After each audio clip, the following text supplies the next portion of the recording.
Welcome to the 52 JavaScript Projects and 52 Weeks Challenge.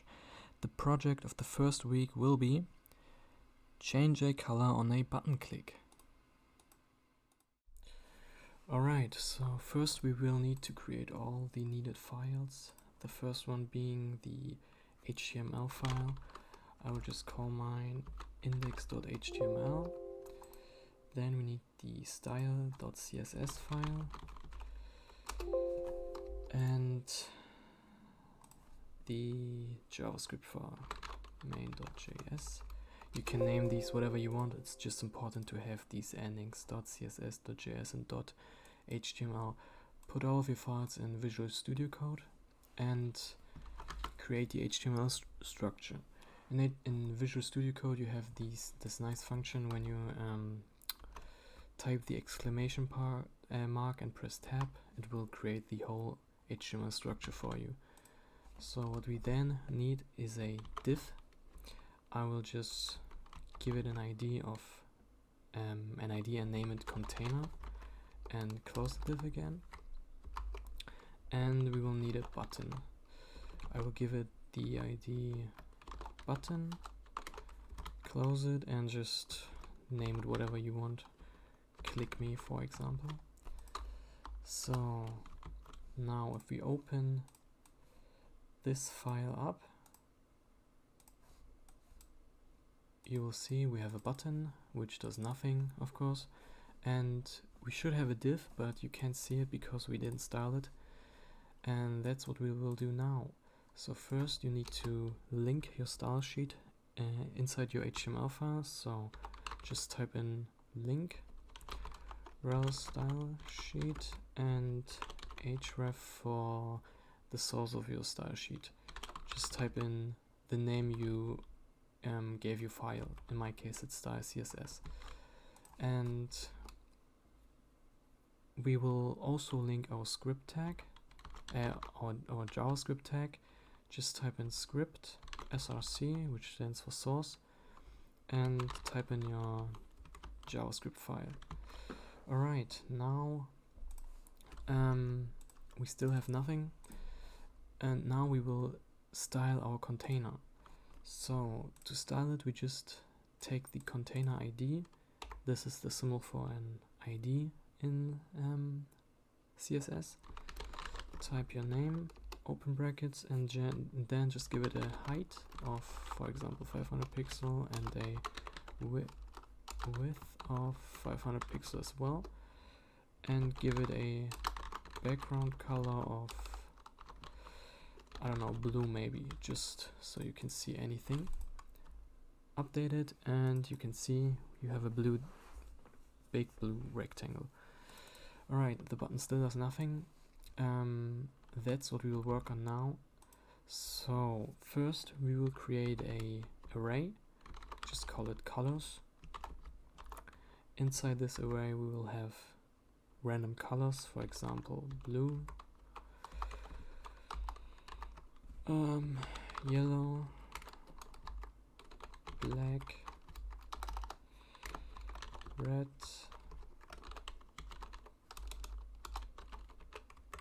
brown, and maybe orange. Great, we created our colors. Then we will need to get our button. We will just create a variable, name it button, and get document dot get element by ID. The ID is the one you gave your button. It's this one, ID button. Just type in button. So now we can work with the button inside of JavaScript. Now we will create the add event listener function. So JavaScript will recognize when someone clicks on a button, which we can test with this. Just write in console.log test, and what should happen now, wait, why?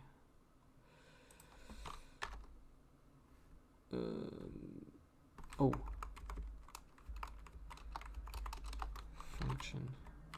Yes, now what should happen if we press on the button, it should tell us test. Yes, and it does. So this means that JavaScript recognizes this button and can recognize if someone presses on it, as you can see here.